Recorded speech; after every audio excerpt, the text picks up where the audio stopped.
OECD 회원국 가운데 꼴찌, 합계 출산율이 한 명대 아래로 떨어진 유일한 나라. 바로 지금 대한민국이 마주한 저출생 문제의 현실입니다. 오늘 여야가 나란히 총선 공약으로 저출생 대책을 발표했습니다. 자, 그만큼 이 문제가 중요하다고 판단한 거겠죠. 자, 김성환 시사평론가와 자세히 짚어보겠습니다. 자, 어서 오십시오. 네, 안녕하세요. 이례적으로 같은 날 총선 공약을 발표했습니다. 네, 맞습니다. 자, 여야는 저출생의 원인이 어디에 있다 이렇게 진단한 겁니까? 네, 저출생 원인을 국민의힘은 격차, 민주당은 불평등 이렇게 지목했는데요. 예. 언뜻 보면 또 비슷한 것 같지만 또 가만히 들여다보면 뭔가 좀 다른 방향 같은 느낌도 들어요. 예. 그러니까 계층 간의 갈등을 얘기하는 쪽도 있고 그다음에 그 내부적인 어떤 격차 해소 문제에 집중하는 뭐 이런 이제 해석도 담겨 있을 것 같은데요. 예. 이렇게 원인 진단이 다르니까 대책도 전혀 다른 방향으로 나왔습니다. 예. 그러니까 한동훈 비대위원장은 부부 간 육아 부담 격차, 대중소기업 격차 해소에 집중하겠다 이렇게 밝혔고요. 예. 민주당 이재명 대표는 자산 소득 불평등을 거론했습니다. 조금 결이 다르네요. 네, 그렇죠. 예. 그래서 제가 말씀드렸던 것처럼 원인 진단하고 대책이 그러니까 좀 다른 방향으로 나올 수밖에 없는데요. 예. 원인 진단이 다르니까 국민의힘은 격차 해소를 위해서 동행사회 구현이 필요하다 이렇게 얘기했고요. 그래서 일가정 양립에 집중하는 대책을 내놨습니다. 예. 근데 민주당은 불평등 해소를 위해선 출발선을 갖게 해줘야 되는 것 아니냐. 자산 소득이 불평등하니까 결국 자녀 세대에 대물림까지 되는 거 아니냐. 이제 이렇게 바라봤고요. 그런 점에서 현금성 지원에 좀 집중하는 모습을 보였습니다. 자, 그러면 대책을 좀 하나하나씩 좀 살펴보죠. 국민의힘이 발표한 키워드는 일과 가정 모두의 행복이다. 자, 이거 어떻게 구현하겠다는 겁니까? 일과 가정 이렇게 하면 일은 가정의 안에서의 문제고, 가정이라고 하면 가정 안에서의 격차 문제일 거고요. 일이라고 하면 직장 내 격차에 관한 문제겠죠. 거기에 예. 대중소기업 격차도 포함돼 있을 거고요. 예. 그동안 육아휴직제가 시행되고 있지만 육아휴직을 마음 놓고 못 쓴다는 얘기를 했잖아요. 예. 그림의 떡이라는 얘기를 하니까요. 그래서 국민의힘은 지금 신청만 하면 육아휴직이 의무적으로 개시되도록 하는 이런 제도를 도입하겠다고 밝혔고요. 아빠한테 1개월 의무화를 했네요. 네, 예. 그리고 배우자 출산휴가를 지금 현행 열흘이거든요. 네. 이걸 1개월로 늘리겠다 이런 방침을 내놨고요. 예. 육아휴직 급여 상한액을 현행 150만 원에서 210만 원으로 크게 늘려주겠다. 예. 또 중소기업의 경우에는 만성적인 인력난을 겪고 있기 때문에 종사자가 육아휴직을 잘 못 떠나는 경향이 있잖아요. 예. 그래서 육아휴직을 떠난 직원 대신에 다른 인력을 대체 투입했을 때 그 인력에게 지원하는 지원금을 80만 원에서 160만 원으로 두 배가량 늘려주겠다. 예. 또 그럴 여력도 없는 기업이라고 한다면 대체하는 직원을 뽑지 못하잖아요. 예. 그런 경우에는 같이 있는 동료 직원이 일을 떠맡게 되니까 그 직원한테 수당을 지급하겠다.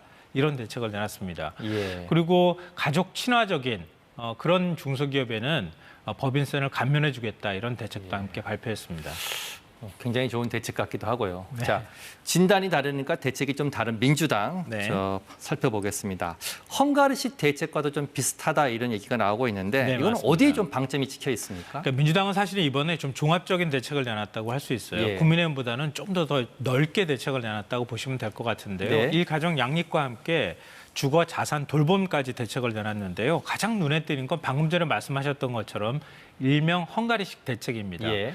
이게 뭐냐면 헝가리가 결혼할 때 결혼하는 자금을 지원해 줍니다. 지원해 주고 난 다음에 저금리로 지원해 주고 예. 자녀를 출산할 때마다 그 금액의 일정 금액을 탕감해 주는 겁니다. 그러니까 나중에 가면 다 전액 지원해주는 많이 나올수록 유리한 뭐 이런 제도라고 할 수 있는데요. 예. 이 제도를 통해서 한 10년 사이에 출산율을 23% 이상 끌어올렸거든요. 예. 그러니까 상당히 효과적인 대책이라고도 볼 수 있겠죠. 예. 그러니까 민주당이 내놓은 대책을 좀 더 구체적으로 말씀드리면요. 예. 모든 신혼부부에게 가구당 10년 만기 1억 원을 대출해주고 예. 첫 자녀 출생 시에는 무이자로 해주겠다. 그러니까 이자를 탕감해 주겠다는 예. 겁니다. 두 번째 자녀가 태어나게 될 경우에는 원금의 50%를 감면해 주고 예. 셋째 자녀가 태어나면 아예 다 탕감해 주겠다. 이런 대책입니다. 자녀를 많이 낳을수록 유리한 제도. 그렇죠. 그리고 두 자녀를 출생할 경우에 24평 주택을 예. 그리고 세 자녀 출생 시에는 33평 주택을 그러니까 공공 임대 나중에 분양으로 전환하는 임대주택을 제공하겠다 이렇게 예. 밝혔습니다. 예. 그리고 8세부터 17세까지 자녀 1인당 월 20만 원씩 아동수당을 지급하고 또 매월 10만 원씩 일종의 정부가 펀드를 매칭 펀드 하듯이 지원을 해줘서 예. 자녀 1인당 1억 원씩 지원받을 수 있도록 해주겠다 이런 대책도 내놨습니다. 자, 좀 뭐 결이 다른 대책들인데 그렇지만 공통점도 있습니다. 여야가 모두 전담 부서를 신설하겠다 이렇게 밝혔는데 이건 어떤 의미입니까? 2006년부터 저출생 대책으로 정부가 쓴 돈이요. 예. 380조 원입니다. 380조 원. 그런데 예. 출산율은 계속 떨어졌잖아요. 예. 2023년 출산율은 아직까지 집계가 딱 공식적으로 되지는 않았는데요. 아마 0.7명대, 0.6명대 후반까지도 떨어질 수 있다 이런 예. 얘기가 나옵니다. 예. 그러니까 뭔가 대책이 돈은 많이 썼는데 효율적으로 집행되지 않았다는 얘기가 되잖아요. 예. 각 부처로 흩어져 있는 그 출생과 관련돼 있는 문제, 아동 복지 뭐 이런 것까지 다 총괄할 수 있는 부서를 만들겠다. 이건 공통적으로 내놨습니다. 예. 그래서 국민의힘은 인구부를 부총리급으로 신설하겠다 이렇게 밝혔고요. 예. 민주당은 인구 위기 대응부를 신설하겠다고 밝혔습니다. 예. 물론 여성가족부를 여기다 다 포함시키는 개념일 거라고 보입니다. 예. 자, 그러면 지금 제일 중요한 게 재원입니다. 자, 국민의힘은 연간 3조 원, 민주당은 연간 28조 원이 필요하다 이렇게 밝혔는데 이건 어떻게 확보할 계획입니까? 이게 가장 큰 문제인데요. 예. 항상 돈이 없으니까 안 된다 이런 얘기를 예. 하잖아요. 민주당은 공약 실천에 28조 원가량이 필요하다 이렇게 추산하고 있는데요. 예. 그러니까 기존에 있는 정부 예산을 조정하겠다. 그리고 또 정예산이 없을 경우에는 추경을 편성하겠다 이렇게 예. 대책을 내놨고요. 예. 국민의힘은 한 3조 원가량이 필요한데 고용보험기금과 일반회계 전입금을 이용을 해서 저출생 대응 특별회계를 신설해서 여기에서 재원을 마련하겠다 이렇게 밝혔는데 예. 아무래도 구체성이 좀 떨어진다고 하는 지적이 벌써부터 나옵니다.